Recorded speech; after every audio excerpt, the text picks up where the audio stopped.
Students, I hope सभी अच्छे होंगे आप लोग। ठीक है, अब तक जो हमने पढ़ रखा है मतलब मेजरमेंट के क्लास में, अभी लास्ट क्लास में मैंने accuracy, precision, repeatability, sensitivity, resolution, ये 5 टॉपिक बता दिया था और हम लोग टाइप्स ऑफ एरर पढ़ चुके थे। इस पर कुछ न्यूमेरिकल्स भी देख चुके हैं हम लोग, राइट। इतना कुछ हम लोगों ने कवर कर रखा है। अब लेकिन मैं आपने जो क्वेश्चंस भेजे थे, thanks to Isha and Deepu, इन दोनों ने मुझे क्वेश्चंस भेजा था। ठीक है, तो मैंने क्वेश्चन जब देखा तो इसमें कुछ ज़्यादा टफ क्वेश्चन नहीं आता है इस चैप्टर से। जस्ट अगर ओनली एक क्वेश्चन मैंने पिछले साल देखा था और आई थिंक इस बार भी वैसा कुछ ही रिपीट होने वाला है अगर आया तो। ठीक है, और अदरवाइज इस चैप्टर से मोस्टली आपका जो बनेगा वो ऑब्जेक्टिव बनेगा, राइट। मतलब आप मान के चलो 2 या 3 ऑब्जेक्टिव डैम श्योर आएगा, और अगर सब्जेक्टिव में कुछ आ जाता है तो वही जो लास्ट ईयर आया था वही इस बार भी आएगा, राइट। इसके अलावा अगर न्यूमेरिकल की बात करा जाए तो जितना मैंने अभी न्यूमेरिकल बताया है वो सफिशिएंट है। वैसे मुझे नहीं लगता है कोई न्यूमेरिकल आने वाला है इस चैप्टर से, जैसा आपका पेपर देख के लगा। पेपर पूरा थियोरेटिकल है, ठीक है, तो ज़्यादा मतलब उतना कोई घबराने की बात नहीं है। वैसे न्यूमेरिकल आता है तो ज़्यादा स्कोरिंग पेपर होता है। वैसे आपने देखा भी होगा न्यूमेरिकल्स ज़्यादा कुछ टफ है नहीं, ठीक है। तो चलो अब आगे बढ़ते हैं। आज का एजेंडा क्या है? तो आज का एजेंडा है हमारा एफिशिएंसी हम पढ़ेंगे, नॉइज़ पढ़ेंगे, स्केल रेंज और लीनियरिटी, राइट। फिर आज ये दोनों टॉपिक मतलब ये 2 पॉइंट्स कवर कर लेंगे। हमने लास्ट क्लास में ये दोनों पॉइंट्स कवर किया था। उससे पहले टाइप्स ऑफ एरर हमने कर रखा है, और अब जो बचेगा उसके बाद हमारे बस ये बचेगा dynamic system and dynamic response and loading, जो कि नेक्स्ट क्लास में देख लेंगे, राइट। तो चलो स्टार्ट करते हैं।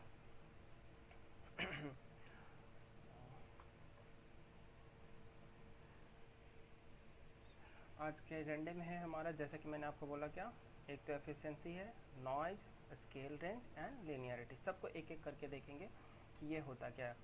ये सब तो हमने पढ़ ही रखा है। एरर एनालिसिस होता क्या है आप लोग देखते ही आए होंगे शुरू से। ये न्यूमेरिकल्स जो मैंने दे रखा है ये सब आपको पहले ही बताया जा चुका है, राइट।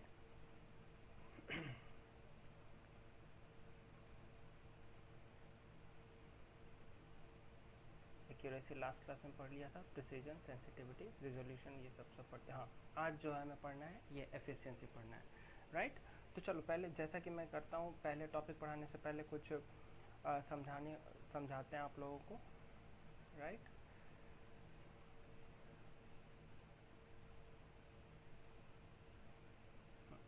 देखो एफिशिएंसी पहले होता क्या है, देखो समझने की कोशिश करो। एफिशिएंसी बेसिकली होता क्या है, देखो आप समझो, एकदम नॉर्मल समझते हैं।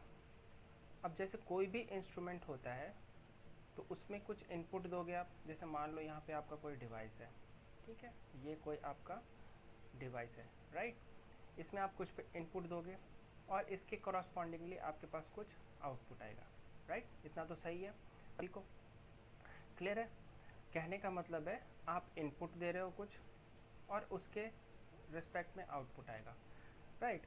तो आपने जो इनपुट दिया उसके रिस्पेक्ट में कितना आउटपुट आया, उसी के रेशियो को हम लोग क्या बोलते हैं, एफिशिएंसी बोलते हैं, ठीक है।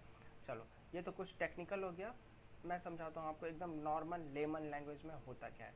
जैसे ये मान लो ये कोई बंदा है, ठीक है, मतलब मैंने इसको दिए 100% नॉलेज, ठीक है, इसको मैंने दिया 100%, राइट। लेकिन जब मैंने इसको दिया 100% तो इसने 100% नहीं समझा, इसने कुछ 90% समझा, राइट। कहने का मतलब है इसको मैंने 100 चीज़ पढ़ाया, ठीक है, 100 बातें बताई इसको, जिसमें से वो रिटेन क्या कर पा रहा है, ओनली 90 बात को वो रिटेन कर पा रहा है। तो इस बंदा, ये जो बंदा ए है, मान लिया कि ये बंदा ए है, तो ए का एफिशिएंसी कितना हो गया, 90%, राइट। क्यों? क्योंकि मैंने तो इसको 100 बातें बताई लेकिन इसने कितना रिटेन किया, ओनली 90, ठीक है। तो इस ए का जो एफिशिएंसी है वो कितना हो जाएगा, 90%, राइट। उसी तरीके से मान लो कोई दूसरा बंदा है बी, राइट, इसको मैंने बताया 110 बात, ठीक है, 110 बात बताया, लेकिन इसने बस रिटेन किया कितना, इसमें से 80। तो अब बोलोगे सर इसमें कैसे निकालेंगे, तो मैंने यहाँ पे तुम लोगों को क्या बताया इस पॉइंट में कि इनपुट क्या दे रहे हो और उसके कॉरस्पॉन्डिंग आउटपुट क्या आया है। कहने का मतलब है आपको क्या कैलकुलेट करना है हमेशा, आउटपुट। आउटपुट यहाँ पे कितना है 80 है, और उसके कॉरस्पॉन्डिंग कितना इनपुट आया है हमारे पास, सॉरी हमने कितना दिया है 110 और उसके कॉरस्पॉन्डिंग है 80। ठीक है, तो इसको अब आप 100 से मल्टीप्लाई कर दो, जो भी आएगा उतना परसेंट इसका एफिशिएंसी हो गया। क्लियर है, क्या अब समझ आया होगा। चलो एक एग्जांपल और देते हैं, देखते हैं। ये तो हो गया आपका नॉन टेक टाइप से। अब आते हैं टेक्निकल थोड़ा सा। ठीक है, देखो जैसे ठीक है, अब बिल्कुल प्योर टेक्निकल समझो, समझो मेरी बात को। ये कोई सर्किट है, कुछ भी मान लो आरएलसी सर्किट, डायोड वगैरह कुछ भी। इसमें मैंने इनपुट कितना दिया 100 वाट, या फिर इसको पावर कितना दिया 100 वाट, राइट। अब कायदे से मतलब अगर ये आइडियली होता है, इसमें कोई भी लॉस वगैरह कुछ भी नहीं है, तो यहाँ पे कितना आउटपुट होना चाहिए आपके पास 100 वाट, राइट। तो कहने का मतलब है क्या कि आपने तो 100 वाट दिया और इसके कॉरस्पॉन्डिंग कितना आना चाहिए 100 वाट। ठीक है, लेकिन सर्किट में हमेशा कुछ ना कुछ लॉस हो ही जाता है। ठीक है, वो लॉस कैसे होता है, कुछ भी हो सकता है, जैसे हीट के फॉर्म में कह लो, या फिर और भी कुछ लॉस, स्ट्रे लॉस कह लो, या फिर मैकेनिकल लॉस कह लो, कुछ मतलब कुछ भी, कोई भी इनमें से कुछ भी, और भी बहुत सारे हो सकते हैं। ठीक है, इनमें से कोई भी अगर लॉस हो जाता है तो ऑब्वियस सी बात है, तुमने तो 100 दिया है, ठीक है, लेकिन ये लॉस को भी तो एनर्जी चाहिए। लॉस कहने का मतलब है क्या कि इसमें जो एनर्जी जा रहा है ये भी तो कहीं से आया होगा ना, तो ये एनर्जी कहाँ से आ रहा है, इसके पास से आ रहा है। तो जितना तुम्हारे पास बर्बाद हो गया, मान लो कि इसमें कितना बर्बाद हो गया 20, तो देखो तुमने कितना दिया 100 और बर्बाद कितना हो गया 20, तो यहाँ पे कितना आएगा 80, राइट। तो अब देखो आउटपुट क्या आया है 80, ठीक है, इनपुट कितना दिया 100। तो ये जो चीज़ होता है इसी को हम लोग बोलते हैं एफिशिएंसी। क्लियर है, आई होप सो समझ आ गया होगा। अब देखो एक थोड़ा सा मैं और आपको समझाता हूँ, मतलब जैसे ध्यान से समझना। ठीक है, ये मान लो सर्किट जो है आपका, यहाँ पे देखो, यहाँ पे मान लेते हैं ये आपका फ़ैन है। फ़ैन तो सबने ही देखा होगा, फ़ैन मान लो, या फिर बहुत अब तो CFL बल्ब आ गया है, टंगस्टन वाला जो बल्ब होता है, या मार्केट में जाते हो वो बोलते हो 100 वाट का बल्ब या 50 वाट का बल्ब। आप देख, अब गौर किया होगा आप सभी ने, जब भी फ़ैन चलता है तो उसके बाद वो गर्म हो जाता है, हीट करता है ना। फ़ैन हो या फिर ये बल्ब हो, ये हीट करता है। तो हीट करने का मतलब क्या है कि वो एनर्जी को लॉस कर रहा है। तो वो जो एनर्जी लॉस हो रहा है वो कहाँ से आ रहा है, वो तो यहीं से आ रहा है ना कि हमने जो इनपुट दिया उसके कारण कुछ लॉस हो गया। ठीक है, अब जो लॉस हो गया तो 100 तो आपने दिया, अब कुछ इसने लॉस कर दिया, मान लिया कि फिर 20 लॉस कर दिया, तो दिया आपने 100, 20 तो यहाँ पे बर्बाद कर दिया, तो बचा कितना 80। तो ये जो 80 गया है ये क्या हो गया है आपका आउटपुट। ठीक है, तो हमेशा आपको करना क्या है, आउटपुट देखना है और डिवाइड कर देना है इनपुट से। ठीक है, और इसको 100 से गुना कर देना है, जितना भी परसेंटेज आएगा ये आपका क्या हो जाएगा एफिशिएंसी। आई होप सबको समझ आ गया होगा। अभी इसके बाद भी नहीं समझ आया है तो वीडियो एज ए रिकॉर्डिंग आपको मिल जाएगी, ठीक है, वहाँ से आप देख लोगे, राइट। चलो अब देखते हैं कि एग्जैक्टली ये था क्या।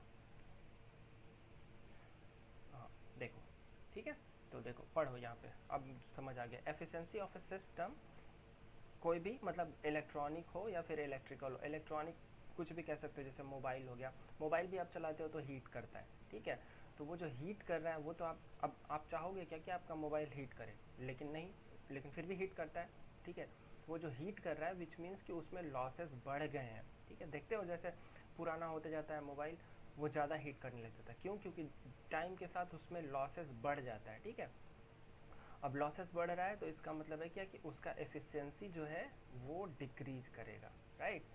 तो वही लिखा हुआ है efficiency of A system in electronic, मतलब ठीक है, या फिर इलेक्ट्रिकल जितना भी फैन वगैरह है।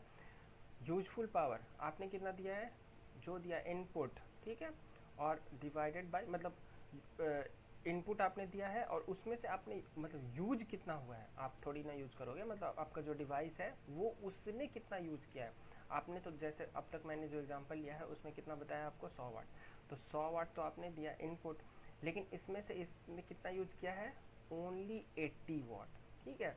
तो यही बात है, यूजफुल पावर आउटपुट, आउटपुट कितना आया है 80, लेकिन आपने इनपुट कितना दिया है 100, तो ये जो डिवाइड करोगे वही चीज़ है टोटल इलेक्ट्रिकल पावर, इसी को हम लोग क्या बोलते हैं, एफिशिएंसी। इसको हम लोग ईटा बोलते हैं, ठीक है, सबको पता होगा लेकिन फिर भी मैं बता रहा हूँ, वीक लेटर है, ठीक है, इसको ईटा बोलते हैं। और जनरली जहाँ भी देखोगे, चाहे वो इलेक्ट्रिकल हो चाहे वो इलेक्ट्रॉनिक्स हो, एफिशिएंसी को ईटा से ही रिप्रेजेंट किया जाता है, राइट। आई थिंक एफिशिएंसी बिल्कुल समझ आ गया होगा सबको, इसमें कोई दिक्कत नहीं है, ठीक है। अगर फिर भी नहीं समझ आया है तो आप एक बार फिर से रिवाइज करना इसको, ज़रूर समझ आएगा। इसमें कोई बहुत बड़ा रॉकेट साइंस नहीं है, जस्ट अगर न्यूमेरिकल आएगा तो आपका इसी पे आएगा, ठीक है, इसी पे आएगा, ठीक है। इसको थोड़ा सा मैं और एक्सटेंड कर देता हूँ, थोड़ा सा मैं एक्सटेंड कर देता हूँ, मतलब लॉस के फॉर्म में, मतलब सो दैट आप लोग जब नोट्स बनाना तो उसमें लिख लेना। हालांकि मैं नोट्स दूंगा, लेकिन मैं जब फाइनल नोट्स भी दूंगा उसमें भी शायद ये मेंशन ना आप लोग मेंशन कर लो। जैसे देखो, मुझे क्या बताना है, जैसे अभी देखो, अभी मैंने आप लोगों को क्या बताया था, जैसे ये कोई डिवाइस था, इसमें कुछ लॉस हो जा रहा था, राइट, और यहाँ पे आउटपुट आ रहा था, और ये इनपुट था, वो सॉरी इधर इधर जाएगा, ठीक है, और ये आपका क्या हो जाएगा, इनपुट। तो इनपुट जो जा रहा है, ठीक है, जैसे मतलब मान लो यहाँ पे 100 था, मैंने क्या बताया आप लोगों को 20, और यहाँ पे क्या बताया 80, मतलब ये 100 वाट था, ये 20 वाट और ये 80 वाट।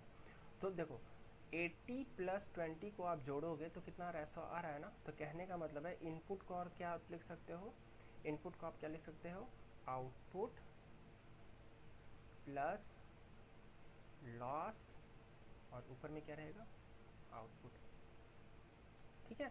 इसको रटने की ज़रूरत नहीं है, जस्ट समझ लो। देखो जैसे कि मतलब आपने वैसे समझ आ गया हो, 100 इनपुट दिया आपने, इसमें से कुछ बर्बाद हो गया, ऑब्वियसली बात है। जैसे मान के चलो कि आपके पास 100 रुपये थे, 100 रुपये से आपने कुछ खर्च कर दिए, मान ली 20 रुपये खर्च कर दिए, तो आपके पास कितने बचे, 80। तो आपके पास पहले कितना था, तो आपके पास जो बचे और आपके पास आपने जो खर्च किए, दोनों को सम करोगे तो ये आएगा ना। तो ये वही चीज़ है, क्लियर है, आई थिंक समझ आ गया होगा, राइट।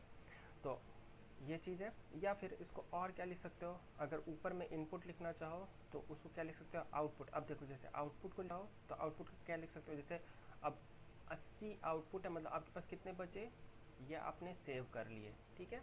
आपके पास इनिशियली कितना था, 100 था, और ये 20 आपने खर्च कर दिए, तो 100 माइनस 20 कितना हो गया, 80। तो इसको और क्या लिख सकते हो आप, इनपुट माइनस, अब इसमें से जो लॉस किया और डिवाइडेड बाय आपने फिर इनपुट, ठीक है।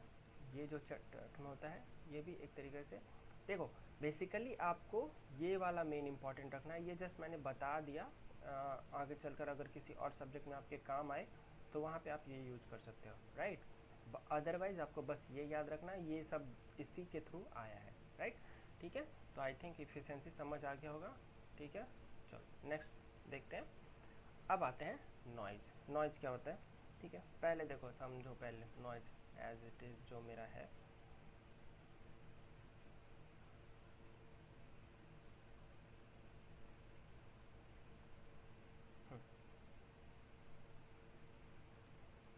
नॉइज़, पहले देखो नॉइज़ का क्या मतलब है ना, ध्यान से समझना। नॉइज़ का मतलब कुछ नहीं है, बहुत सिंपल है, इसका मतलब है अनवांटेड, ठीक। अब अनवांटेड मतलब अब एकदम लेमन लैंग्वेज में, मतलब इन द सेंस जो कि मान लो कि आप तो टेक्निकल हो तो मे भी आपको आता हो, लेकिन अगर कोई नॉन टेक बंदा पूछता है कि भाई मुझे नॉइज़ बताओ क्या होगा, तो देखो अनवांटेड का मतलब क्या है, जो आपको नहीं चाहिए फिर भी आ रहा है, राइट। कहने का मतलब है, अब ध्यान से समझो, मान लो अब एग्ज़ाम है, एग्ज़ाम में या तो आप पास करोगे या फिर फेल करोगे, राइट। तो अब इसमें से आपको क्या चाहिए, आपको क्या चाहिए, पास होना है, ठीक है। लेकिन कोई है, मान लो कि कोई बंदा ए है, ठीक है, कोई एक ए है, होना तो उसको पास चाहिए था, लेकिन हो क्या गया, वो फेल, ठीक है। तो अनवांटेड क्या चीज़ है यहाँ पे, फेल होना। तो नॉइज वही है, मतलब कहने का मतलब है आपने एक सर्किट डिज़ाइन किया, ठीक है। इसमें जाना कितना चाहिए, लेट्स अज्यूम 10 वोल्ट का इनपुट आपने दिया, ठीक है। तो मतलब ऑफिशियली मतलब कहने का मतलब है ऑफिशियली का मतलब यहाँ पे आइडियली इसमें कितना जाना चाहिए 10 वोल्ट। लेकिन हुआ क्या, सम वॉट कुछ एरर आया इधर। अब देखो 10 वोल्ट जा रहा है तो मान लो कि ये तुम्हारा सर्किट बोर्ड है, ठीक है। सर्किट बोर्ड है, यहाँ पे ऐसे ही स्विच हो रहता है ना, यहाँ पे आपका लेट्स अज्यूम ये चीज़ जो है यहाँ पे, मैं कलर चेंज करता हूँ, एक सेकेंड।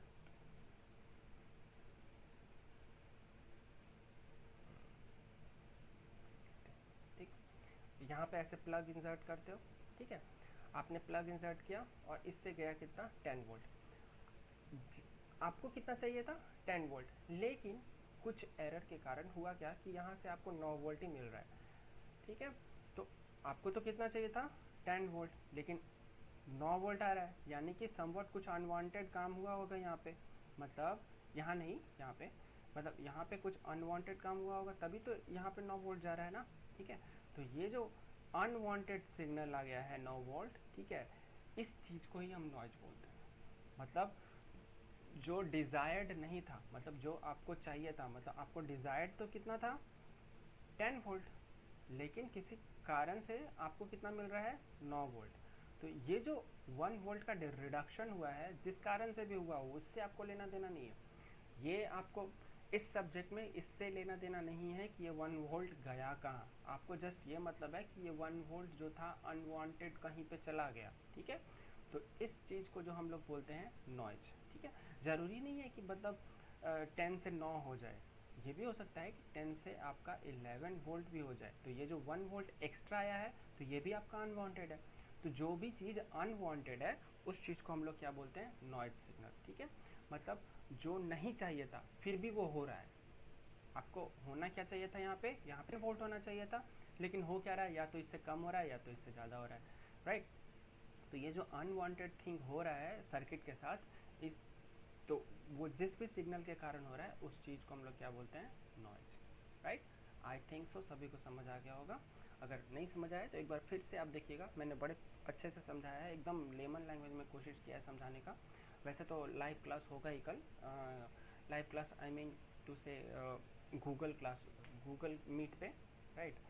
चलो अब देखते हैं नॉइज, ठीक है। ये वही चीज़ लिखा हुआ है यहाँ पे, मैंने सबको मतलब जो बोला है वही लिख दिया। एंड अनवांटेड करंट, हाँ जैसे कि मैंने अभी आप लोग को ओनली एग्जांपल दिया वोल्टेज का, लेकिन ये करंट भी हो सकता है, राइट। कहने का मतलब हाई करंट हो सकता है, लो करंट हो सकता है, that will be also there, ठीक है। तो एन अनवांटेड करंट का एन अनवांटेड करंट या फिर वोल्टेज किसी मतलब अननोन सर्किट में चला जाए, तो उसी चीज़ को हम लोग क्या बोल रहे हैं आपका नॉइज। देख लो, एन अनवांटेड करंट और voltage unknown to the current और वोल्टेज, मतलब यहाँ पे देखो इस सर्किट को कितना चाहिए था, अभी तक जो मैंने समझाया उसमें इस सर्किट को कितना चाहिए था 10 वोल्ट, लेकिन आ कितना रहा है 9 वोल्ट। तो इस सर्किट को तो पता कितना है कि यहाँ पे मेरे पास 10 वोल्ट आना चाहिए, लेकिन इसके पास कितना आ रहा है 9 वोल्ट आ रहा है, राइट। तो अननोन है ना सर्किट के, तो वही चीज़ लिखा हुआ है, ये इलेक्ट्रॉनिक है, ठीक है। अब देखो जैसे अगर आपको नॉइज समझना है, ये मैंने जान के यहाँ पे लिया है, ये जान के लिया है ये टर्म, ठीक है। जैसे नॉइज समझना है तो क्या, एक हिसिंग साउंड आता है, जैसे ये रेडियो है, ठीक है। ये मान लो रेडियो है, ठीक है। मान लो आपने लगाया रेडियो मिर्ची, रेडियो मिर्ची का जेंडर होता है 98.3, यही होता है ना। अब देखो आप करो क्या, 98.3 पे मत रखो, रखो 98 पे। क्या आपको रेडियो सुनाई देगा, नहीं देगा, ठीक है।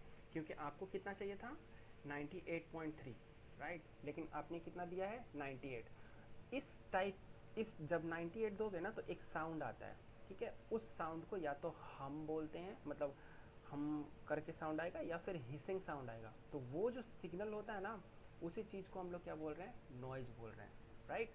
ये हो गया प्रैक्टिकल एग्जांपल। जनरली ये हम साउंड इस तरीके से होता है। या फिर देखो जब भी आप ट्रांसफार्मर के पास से गुजरोगे ना, जब भी ट्रांसफार्मर सबके घर के पास में कहीं ना कहीं लगा ही होगा, उसके पास से कभी गुजरना, वहाँ पे एक हल्का सा साउंड आता रहेगा, और उस साउंड का जो आवाज़ रहेगा ना, हम टाइप से रहेगा, ठीक है। तो वो भी जो चीज़ है उसको भी नॉइज कहते हैं, ठीक है। ये सब जो चीज़ हो रहा है इसको नॉइज़ बोलते हैं, क्योंकि ये अनवांटेड है ना। आप चाहोगे कि ट्रांसफार्मर से उस टाइप का साउंड आए? नहीं, क्योंकि ट्रांसफार्मर में कुछ भी हो रहा है या फिर रेडियो में कुछ भी हो रहा है। जैसे आपने तो रेडियो लगाया है चलाने के लिए कितना 98.3, लेकिन चल क्या रहा है 98, और रिजल्ट आउटपुट क्या मिल रहा है? नहीं, आपने सॉन्ग सुनने के लिए लगाया था यहाँ पे, ठीक है, लेकिन आपको क्या साउंड मिल रहा है? हम। तो ये जो चीज़ है अनवांटेड है। आपको चाहिए क्या था? सॉन्ग, लेकिन मिल क्या रहा है? हम साउंड, ठीक है। तो ये सब जो चीज़ है इसको नॉइज़ बोलते हैं। आई थिंक सो मैंने काफ़ी डेप्थ में क्लियर कर दिया है आप लोगों के लेवल पे। अब देखते हैं, नॉइज़ समझ आ गया होगा और एफिशिएंसी भी समझ आ गया होगा। अब देखते हैं नेक्स्ट पॉइंट, स्केल रेंज। चलो देखो ध्यान से समझना, फिर मैं वही पहले एक समझाता हूँ ये होता क्या है। इस बार ब्लैक स्क्रीन पे समझाते हैं। देखो जैसे, ओहो, एक सेकेंड बॉस।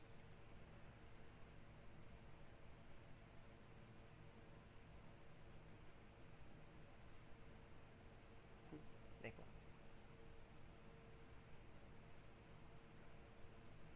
मीटर सबने देखा होगा, ठीक है। इसी टाइप से कुछ होता है मीटर,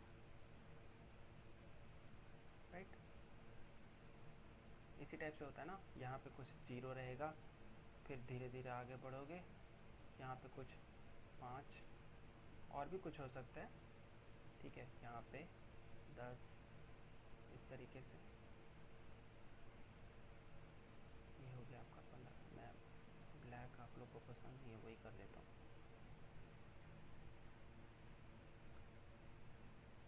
एक बार फिर से देख लो, सॉरी।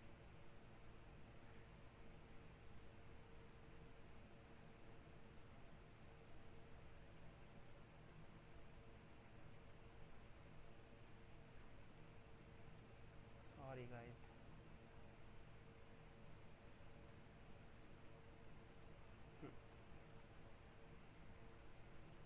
देखो आपका मीटर कुछ ऐसा ही होता है, ठीक है। ऐसा कुछ पॉइंटर रहता है, सबने देखा होगा ये मीटर, वोल्ट मीटर। अगर आपके कॉलेज में लैब वगैरह है तो वहाँ पे भी देख लो, लैब नहीं है तो किसी इलेक्ट्रिशियन की दुकान पे जाके भी देख सकते हो, इस टाइप का मीटर होता है। नहीं तो आपके घर में जो स्टेबलाइजर है उसके पास, उसमें भी मीटर होता है, राइट। घर पे इवन मोटर भी लगा होगा ना, पानी वाला मोटर, उसमें भी इस टाइप का कुछ मीटर लगा रहता है, सबमर्शिबल में, ठीक है। तो देखना सब में कुछ इस टाइप का एक मीटर सा रहेगा। तो देखो अब ऑब्वियस सी बात है, मीटर का कुछ रेंज होगा, मतलब जनरली क्या होता है, कोई भी मीटर स्टार्ट होता है तो जीरो से ही स्टार्ट होता है ना, और कहीं मैक्सिमम तक जाता है। मान लिया कि ये हमारा जो है, ये हमारा है वोल्ट मीटर, राइट। ये हमारा क्या है? Volt meter. यहाँ पे ज़ीरो है, ये मान लिया 5 वोल्ट, ये 10 वोल्ट, ये 15 वोल्ट, और ये 20 वोल्ट, ठीक है। वोल्ट मीटर है तो सबका यूनिट कितना होगा? Volt, right. अब देखो स्केल रेंज, ये क्या होता है? अब रेंज का क्या मतलब है? मतलब सीमा, ठीक है। सीमा कहने का मतलब है, अब देखो इसको और भी एक नाम से जानते हैं, वो भी जान ही लो आप लोग।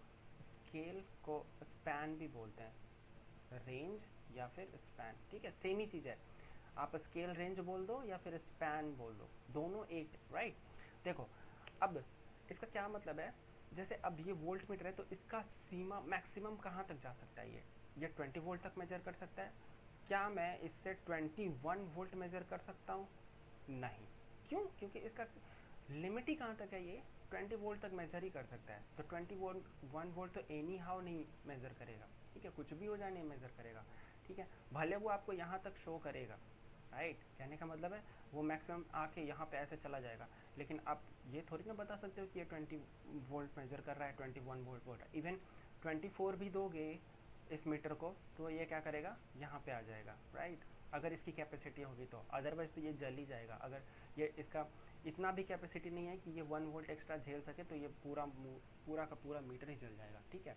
तो कहने का मतलब है स्केल रेंज कुछ नहीं होता है, सिंपली कि वो मैक्सिमम कितना मेजर कर सकता है। कहने का मतलब क्या है कि वो मैक्सिमम कितना मेजर कर सकता है, तो इस पर्टिकुलर में कितना मेजर कर सकता है 20 वोल्ट, और मिनिमम कितना मेजर कर सकता है, तो मिनिमम तो क्या ही मतलब कुछ में होता क्या है ना कि वो मिनिमम उसको 5 वोल्ट है, मतलब यहाँ पे तो मैंने 0 से स्टार्ट किया है, तो कुछ मीटर्स ऐसे भी होते हैं आपके, सॉरी कुछ मीटर्स ऐसे भी होते हैं कि वो 5 से स्टार्ट होते हैं, राइट। तो मिनिमम कितना, ये 5 वोल्ट मेजर कर सकता है, लेकिन इस पर्टिकुलर केस में कितना है 0 वोल्ट। तो आपको सिंपली क्या करना है, स्केल रेंज का क्या मतलब है, मैक्सिमम वो कितना मेजर कर सकता है, तो मैक्सिमम ये 20 वोल्ट मेजर करेगा, और मिनिमम कितना मेजर कर सकता है, तो ये 0 वोल्ट मेजर करेगा। तो ये जो चीज़ सब्सट्रैक्ट करके आएगा ये क्या हो जाएगा 20 volt, right.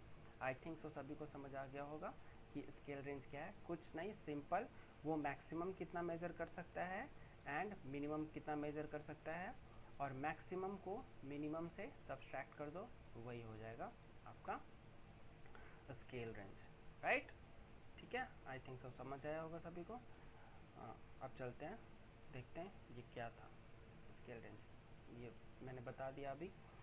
Scale range of an instrument is defined as, देखो defined as the difference between the largest, मतलब अभी जो मैं दिखा रहा था यहाँ पर लार्जेस्ट कितना था, ये 20 था, and the smallest reading minimum कितना पे था 0 पे था, ऑफ द इंस्ट्रूमेंट मैथमेटिक्स, ठीक है। उसी चीज़ को हम क्या बोल रहे हैं स्केल रेंज। इसका दूसरा नाम भी क्या है, इसका दूसरा नाम है स्पैन। अगर एग्जाम में आपके ऐसे स्पैन करके क्वेश्चन आ जाता है तो डरने की बात नहीं है, दोनों सेम ही है, राइट। तो स्केल रेंज को क्या लिख सकते हैं, एक्स मैक्स। एक्स मैक्स बोले तो ये मैक्सिमम कितना मेजर सकता है, और एक्स मीन मिनिमम कितना मेजर कर सकता है। आई थिंक सो सबको समझ आया होगा। अब आते हैं लीनियरिटी, राइट। थोड़ा सा आज के, इसके बाद कुछ नहीं है, ये लास्ट टॉपिक है आज का, लीनियरिटी। चलो देखते हैं लीनियरिटी क्या होता है।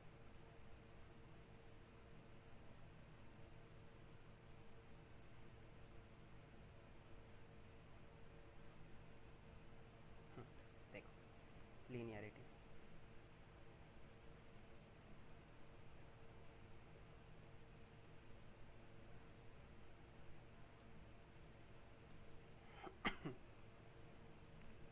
राइट। देखो लीनियरिटी कुछ नहीं होता है, ये हर एक बार मैं ऐसे ही बोलता हूँ लीनियरिटी कुछ नहीं होता और बहुत कुछ बता देता हूँ, राइट। लेकिन मतलब एक कॉन्सेप्ट है, छोटा सा कॉन्सेप्ट है लीनियरिटी का क्या मतलब है। देखो ध्यान से समझो, पहली बात ये समझो, होप सो सभी को इसके बारे में पता होगा, जैसे अच्छा सर बता इसको छोड़, सब ने ये सिंबल देखा है क्या, x is directly proportional to y। अभी मैं लीनियरिटी नहीं पढ़ा रहा, ठीक है, अभी भूल जाओ कि ये कुछ है, ये मैं कुछ पढ़ा रहा हूँ, जस्ट एक मैथमेटिक्स पढ़ा रहा हूँ, समझ लो। मतलब कि x directly proportional to y, right. इसको क्या बोलते हैं, प्रोपोर्शनैलिटी कांस्टेंट, ठीक है। इसको पढ़ेंगे कैसे, x is directly proportional to y। अब देखो इसका मतलब क्या होता है कि अगर आप y बढ़ाओगे तो उसके कॉरस्पॉन्डिंगली क्या बढ़ेगा, x बढ़ेगा, राइट। यही मतलब होता है ना इसका। देखो x प्रोपोर्शनलिटी प्रोपोर्शनल है किसके, y, और इसका मतलब मैथमेटिकल मतलब क्या होता है, तो देखो ध्यान से समझो, x जब भी प्रोपोर्शनैलिटी कांस्टेंट हटता है, ध्यान से सुनो ये बात, ये क्या है प्रोपोर्शनैलिटी, जब भी ये चीज़ हटेगा तो हम क्या लिखेंगे यहाँ पे इज इक्वल्स टू, और कोई भी एक कांस्टेंट ला देंगे, कि कोई ज़रूरी नहीं है कि आप सी भी ला सकते हो, ए भी ला सकते हो, जस्ट मेंशन देयर कि वो क्या है, एक कांस्टेंट है। कांस्टेंट कहने का मतलब क्या है, एक कांस्टेंट नंबर। कांस्टेंट नंबर क्या हो सकता है, 1 भी हो सकता है, 2 भी हो सकता है, 3 भी हो सकता है, 4 भी हो सकता है, इवन 2.9 भी हो सकता है। मतलब या तो वो इंटीजर होगा या फिर फ्रैक्शन होगा, कुछ भी हो सकता है, दोनों में से कुछ भी हो सकता है, राइट। लेकिन होगा क्या, ये एक कांस्टेंट ही होगा। तो इसका मतलब बस ये है, समझ आया, समझ आ गया होगा आई थिंक। मतलब अभी मैंने लिनियरिटी नहीं समझाया है, जस्ट ये बताया है कि x प्रोपोर्शनल y का क्या मतलब है। फिर से समझो, प्रोपोर्शनैलिटी हटेगा तो हमारे पास क्या आएगा, एक इज इक्वल्स टू का साइन और विथ एक कांस्टेंट, ठीक है। तो जब भी प्रोपोर्शनैलिटी हटेगा तो हम इज इक्वल्स टू के वाई ऐसे लिख सकते हैं, राइट। अब देखो, अब इस प्रोपोर्शनैलिटी का क्या मतलब है ये मैं समझाता हूँ। जब भी प्रोपोर्शनल रहेगा ना, तो कहने का मतलब है जब भी y बढ़ेगा तो उसके रिस्पेक्ट में x भी बढ़ेगा, जब भी y घटेगा तो x भी घटेगा, राइट। देखो अब कैसे है, मान लिया अभी मैं जस्ट इस एग्जांपल के लिए, फिर मैं लीनियरिटी समझाऊंगा। जैसे k इक्वल्स टू 1 मान लिया 9 है, 9 लिख दिया है तो 9 है, x 9 y, ठीक है। अब देखो ध्यान से समझना, यहाँ पे छोटा सा कॉन्सेप्ट है, कोई बहुत बड़ा रॉकेट साइंस नहीं है, यहाँ पे बहुत छोटा कॉन्सेप्ट है। अब एक बात बताओ, ये तो आप लोगों ने 9th-10th में भी पढ़ा होगा, अगर मैं यहाँ पे y रखता हूँ 1 तो x कितना हो जाएगा 9, ठीक है। अगर y रखता हूँ 2 तो x कितना हो जाएगा 18।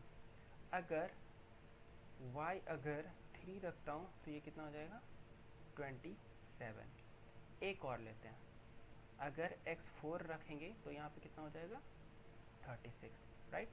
इसमें तो किसी को कोई दिक्कत नहीं है। अब देखो जब y 1 रखा है तो 9 हुआ है, 2 रखा है 18 हुआ है। आई मीन कि देखो जब 1 से 4 तक मैं बढ़ा हूँ तो x का वैल्यू भी 9 से 36 हो गया। कहने का मतलब है अगर y बढ़ रहा है, देखो जैसे जैसे इधर तुम बढ़ रहे हो तो y भी बढ़ रहा है और x भी बढ़ रहा है, राइट। तो ये समझ आ गया कि जब y बढ़ेगा तो x भी बढ़ेगा, क्लियर है। अब आते हैं नेक्स्ट, एक बार और समझते हैं कि अगर y घटेगा तो क्या होगा, क्लियर है।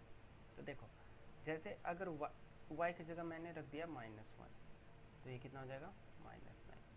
अगर -2 रखेंगे तो ये कितना हो जाएगा -18। अगर -3 रखेंगे तो ये कितना हो जाएगा -27। आई थिंक समझ आ जाएगा बस इतने से ही, ठीक है। तो अब ऑब्वियस ही बात है जब y घट रहा है, अब सर आप बोलोगे सर घट कहाँ रहा है, ये तो बढ़ रहा है। तो एग्जैक्टली भाई ये बात है कि निगेटिव में उल्टा होता है।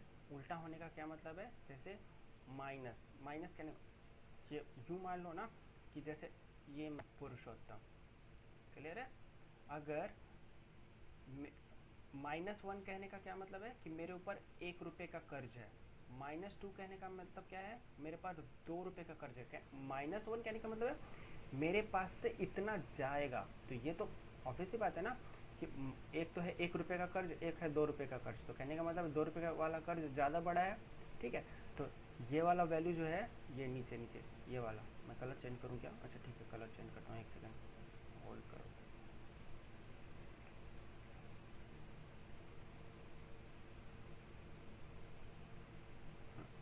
ठीक है, तो यहाँ पे ये वैल्यूज़ क्या हो रही है, ये डिक्रीज़ हो रहा है, राइट।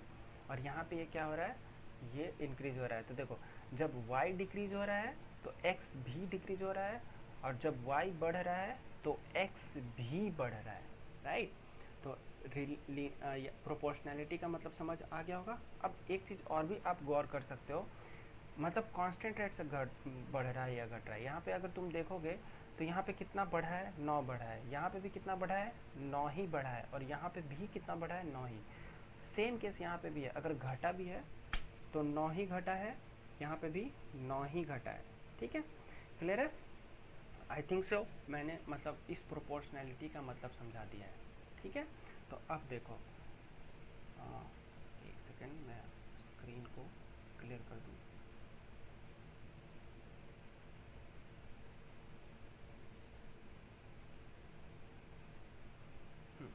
देखो अब समझो लीनियरिटी का मतलब क्या होता है, ठीक है। तो देखो इसके बाद में आएंगे जैसे, तो लीनियरिटी में होता क्या है ना कि आपका जो भी आउटपुट है वो डायरेक्टली प्रोपोर्शनल होता है किसके, इनपुट के। कहने का मतलब है अगर आप इनपुट बढ़ाओगे तो आउटपुट भी बढ़ेगा, अगर इनपुट घटाओगे तो आउटपुट भी घटेगा। अब ऐसे समझ सकते हो, ये आपका फ़ैन है, ठीक है। फ़ैन का एग्जांपल मैं इसलिए हमेशा लेता हूँ क्योंकि ये आपको दिखता है। तो फ़ैन ऐसा तो नहीं होता है, चलो मान लो कि फ़ैन आपका ऐसा ही है, ठीक है। अगर फ़ैन में आप 100 वोल्ट दोगे तो ये थोड़ा कम स्पीड पे घूमेगा, 200 वोल्ट दोगे तो और स्पीड पे घूमेगा, 230 वोल्ट दोगे तो ये और स्पीड पे घूमेगा। 440 दोगे तो घूमेगा ही नहीं, क्योंकि ये जल जाएगा, राइट। तो कहने का मतलब है एक पर्टिकुलर लिमिट तक अगर आप बढ़ा रहे हो इनपुट, तो आउटपुट भी आपका बढ़ना चाहिए। तो ये जो चीज़ होता है, इसी चीज़ को हम लोग क्या बोलते हैं, लीनियरिटी, राइट। तो अगर ये रहा इनपुट और ये रहा आउटपुट, तो जैसे जैसे अगर आप इनपुट बढ़ा रहे हो, मतलब इनपुट तो इधर बढ़ेगा और आउटपुट किधर बढ़ेगा, इधर, तो आपका कर्व भी किधर बढ़ना चाहिए, सीधा स्ट्रेट लाइन जाना चाहिए। तो यही चीज़ जो होता है, इसी को हम लोग लीनियरिटी बोलते हैं, ठीक है। विथ सम वेरिएशंस, ऐसा ज़रूरी नहीं है कि हमेशा बढ़ेगा ही, लेकिन उतना आइडियली अगर आप इनपुट बढ़ा रहे हो तो आउटपुट भी आपका बढ़ना चाहिए। यही चीज़ जो है, इसी चीज़ को हम लोग क्या बोल रहे हैं, लीनियरिटी बोल रहे हैं। आई थिंक सो सभी को समझ आ गया होगा। अगर नहीं समझ आया तो lecture as a recorded form में भी रहेगा आपके पास, आप देख लेना।